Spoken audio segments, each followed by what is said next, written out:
Şüphesiz biz sana Kevser'i verdik. O halde Rabbin için namaz kıl ve kurban kes.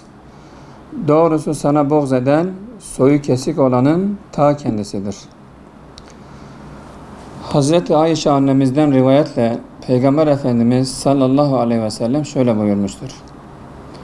Ademoğlu kurban kesme gününde Allah katında kan akıtmaktan daha sevimli bir amel işlememiştir.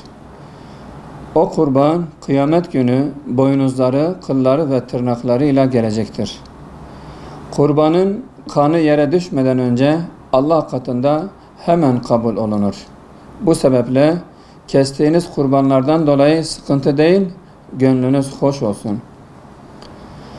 Kurban kelime olarak Allah'a yaklaşmak anlamına gelmektedir. Hazreti Adem Aleyhisselam'ın yeryüzüne gönderilmesinden itibaren başlayan ve Hazreti İbrahim Aleyhisselam ve oğlu Hazreti İsmail Aleyhisselam'ın şahsında sembolleşen Kurban Bayramı, İslam'ın şiarlarından olan bir ibadettir.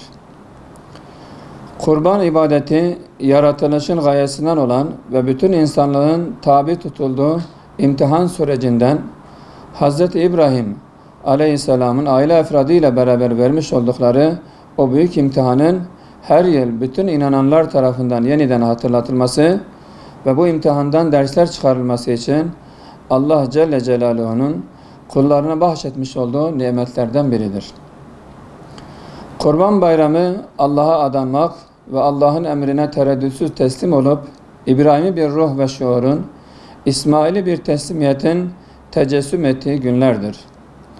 Kurban, Allah'ın emrine şeksiz şüphesiz boyun eğip emrini yerine getirmektir.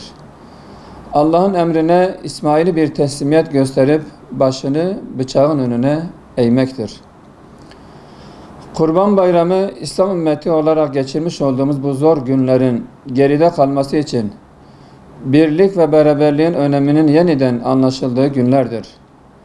Rabbimizden niyazımız, sadece kendi rızası için kesilen bu kurbanların İslam ümmetinin birliğine ve dirliğine hizmet edip dünyanın dört bir yanında zulme uğrayan Müslümanların, zalimlerin ve despotların zulmünden kurtarılmasına vesile kılmasıdır.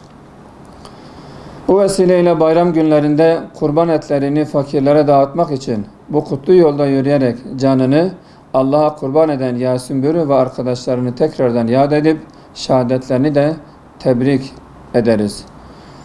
Peygamber sevdalı halkımızdan Hazreti Peygamber sallallahu aleyhi ve sellemin bayram günlerinde göstermiş olduğu sünnet-i seniyesine göre davranarak Arefe gününün sabah namazından başlayıp bayram gününün 4. günün ikindi vaktine kadar sürecek olan teşrik tekbirlerini dillerinden ve kalplerinden eksik etmemelerini dileriz.